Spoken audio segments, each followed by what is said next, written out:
Thank you, Acting Clerk. And well said. I think you summed it up and summed up all of our fears, so well said. Minister, I absolutely commend this bill to the House and 100% support it. I am glad to see that the numbers who have registered have improved even this week since the debate was in the Dáil. It is regrettable that at the moment we only have 7 out of potentially 221 plus, but hopefully I hear your reassurance that it looks like that is going to improve and that is going to increase. I also note, I read your speech for the Dáil, and also for here, listening to you here, and note that some of the requests of the 221 group couldn't be accommodated due to the very clear legal opinion of the Attorney General. And I suppose I want to dwell on that for a moment and dwell on that as an issue. The Attorney General's role in our Constitution under Article 30 is very much enshrined as one of advisory to government. So whatever we put forward as a government for policy, the Attorney General is obliged to advise on that. Then it is our job as politicians to find a way forward and to find a way through and to try and maximise the needs and the meeting of the needs when we craft legislation.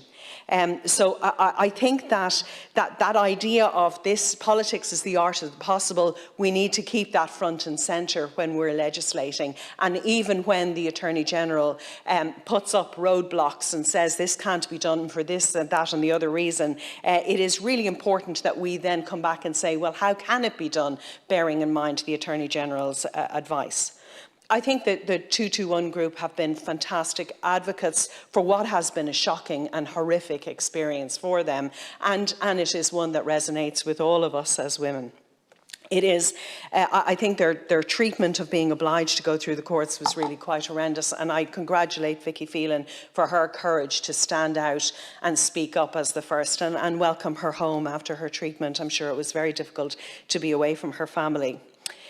The treatment for many of these women and for others who are diagnosed with cancer, and particularly when it involves any sort of cervix or otherwise, involves hysterectomy. And part of the standard treatment in our state is for women to be referred to the Rotunda Hospital, where their eggs are taken and frozen, even when there is knowledge that they are going to have a hysterectomy. Which leads me on to my probably predictable subject, which is that in light of that, we need surrogacy law and we need international surrogacy law.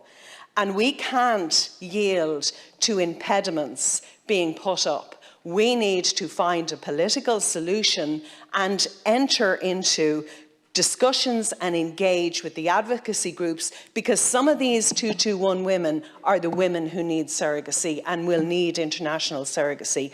Others are women with cystic fibrosis, and the Irish Families Through Surrogacy group have really brought forward their stories, and people have really shared very personal experiences as to why they have needed international surrogacy.